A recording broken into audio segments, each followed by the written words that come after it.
नाही, आता हे दुर्दैव आहे की एकतर ह्या सगळ्या खरात प्रकरणात महिलांच्या बद्दल जे काही व्हिडिओज वगैरे आले ह्याच्यात खूप म्हणजे माझा अजूनही विश्वास बसत नाही की पुरोगामी महाराष्ट्रामध्ये अशी भयानक आणि गलिच्छ अशा गोष्टी होत होत्या.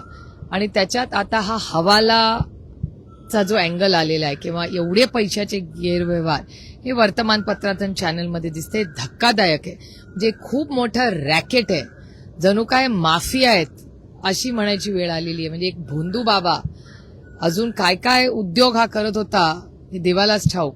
पण भारत सरकार आणि महाराष्ट्र सरकारने या बाबतीमध्ये मला असं वाटतं कुठलंही कॉम्प्रोमाइज किंवा कुठल्याही दबाव जर कोण टाकत असेल तर मला वाटतं ते होता कामा नये. आज महाराष्ट्रामध्ये आमच्या अपेक्षा आहेत की महाराष्ट्राच्या माननीय मुख्यमंत्र्यांनी पारदर्शकपणे हे आत्तापर्यंत जी इन्क्वायरी केली आहे त्याच्यात सातत्य ठेवून महाराष्ट्राच्या माननीय मुख्यमंत्र्यांचे मी आधी आभार मानलेत.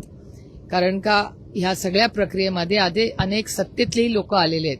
पण ह्या भोंदू बाबाच्या विरोधात पोलीस यंत्रणा आणि होम मिनिस्ट्री जे करते ते स्वागतच केलं पाहिजे. त्याचं अच्छे को अच्छा बोलना चाहिए. जर सरकार जरी आम्ही विरोधात असले तर चांगलं काम करत असतील तर त्याचं स्वागत केलंच पाहिजे.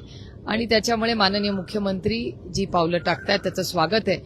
पण एवढीच इच्छा आणि विनंती आहे माननीय मुख्यमंत्र्याला की कुठल्याही दबावाला बळी पडू नका. तुमच्याकडून आमच्या खूप अपेक्षा आहेत आणि असल्या बाबतीत कुठलंही राजकारण न आणता महाराष्ट्राला काळीमा फासणाऱ्या ज्या गोष्टी झाल्या त्या कुठेतरी थांबल्या पाहिजेत.